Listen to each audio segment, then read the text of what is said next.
Hello, I want to talk about my research. I was looking at Ulysses S. Grant and his management of the Indian Affairs Office. Grant, a little bit of background, he enjoyed a privileged childhood. He went to private school, ended up going to West Point, graduating. Only 1% of the population had a college degree at Grant's time.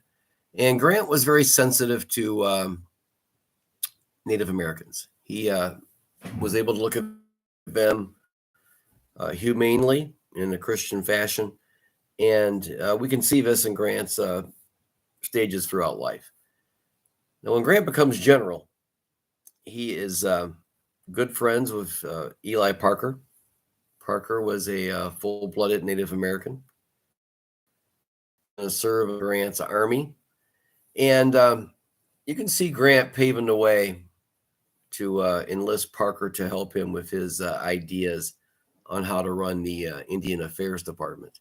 He wants to bring him back underneath the War Department, away from the interior, and he's got some ideas. He believes that the American Indians need to be put in reservations to shield them from the just hordes of people coming west. He also believes in Christianizing the Native Americans, getting them into Western civilization, and eventually U.S. citizenship. And he believes in Parker. He's got a highly qualified man to run the department, and he also can serve as an example. This is what you can achieve in the future. The problems that Grant and Parker run into are numerous. Congress doesn't want to relinquish control. They don't want military men running these reservations. They want to keep that power. The Americans that are steaming into the Western lands, they are not very sympathetic with Native Americans. And it's really a difficult job to manage the Indian Affairs Bureau. So the Army's got to be involved. The Army has to distinguish between hostile Native American nations, non-hostile. So the expenditure is going to be there. You have to be patient. Grant estimated it may take 35 years. Could take longer.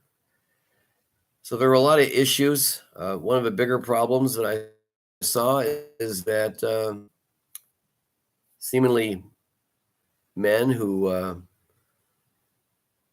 wanted to do well, they were pulling in different directions. William Welsh was a man from Philadelphia, very wealthy.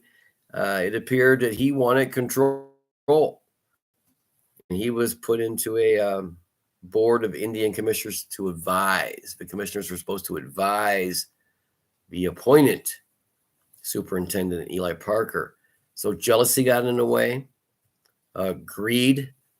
A lot of these Americans that were going west, they just wanted the Native Americans out of the way. You can see in Grant's writings, in his speeches to the American people, he is very supportive of humane treatment of the Native Americans. He enlists the Quakers.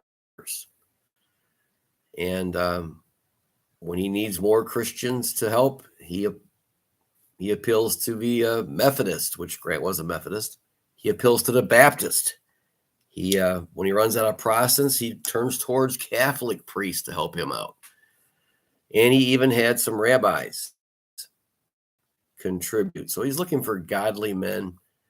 There was a lot of crime, a lot of corruption within the Indian department.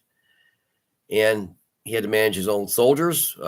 Phil Sheridan sometimes was very aggressive. Grant would always stress to his commanders, be easy on the Native Americans.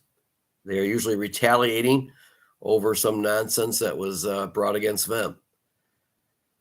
So Grant and Parker are going to struggle. Eventually, Parker is going to resign. He was brought up into a congressional hearing over some very specious charges, absolutely ridiculous by this William Welsh man. So ultimately, Grant's efforts are not going to produce exactly what he was hoping for, but there was some progress. 250,000 of the 300,000 remaining Indians will survive and move forward. And today, the Native American population in the United States is pretty robust. It's in the millions. So there was some success, but ultimately, the Grant peace policy was not successful due to infighting, due to greed, pride, envy, a lot of issues. But we can take heart that Grant tried to do the right thing in the Christian thing. Thank you.